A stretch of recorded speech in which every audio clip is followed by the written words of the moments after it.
I know this power makes it look really tough to find the derivative, but I'm going to make this really easy for you to solve this derivative in just a few minutes.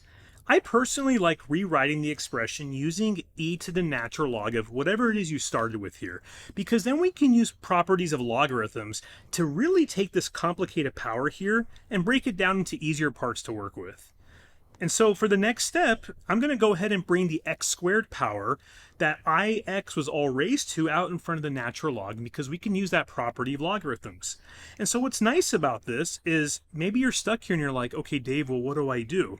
Well, let me show you, because all you need to do now is simply just start by taking the derivative, because the derivative of e raised to something is simply going to be the original e raised to the something times the derivative of whatever that something is. This expression here, that's the power. And now we can actually use a chain rule, and many of you might be worried because we have this I in front of x here within the natural log. But treat it just like any constant that you would here, because it's not as bad as you think.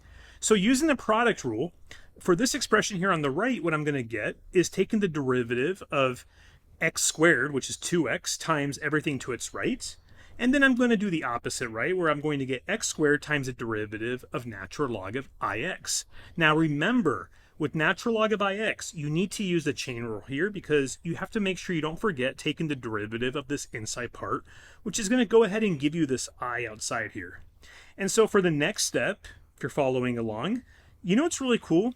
All of this in the red right here, this x squared times this expression, that's all going to simplify to this plus x that you see here. And so maybe many of you are wondering, well, are we done? Is this our answer? Well, technically it's not wrong, but we need to actually simplify it, because we introduced this e and this natural log from the beginning, and it's a little bit messy. So what I'm going to do is I'm going to rewrite the left side here so that I have e to the natural log of something again. In other words, I took that x squared and I raised the expression inside the natural log back to the x squared power. And what this allows me to do then is, going in reverse, we can now get rid of e to the natural log of something, which is going to give us that something here. And so now, as my next step that I like to do is, okay, I have 2x natural log of ix, right?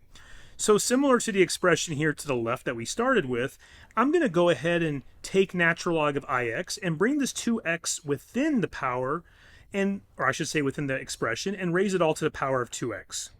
And so that gives me this, which is going to be my final answer. And by the way, you didn't have to solve it this way.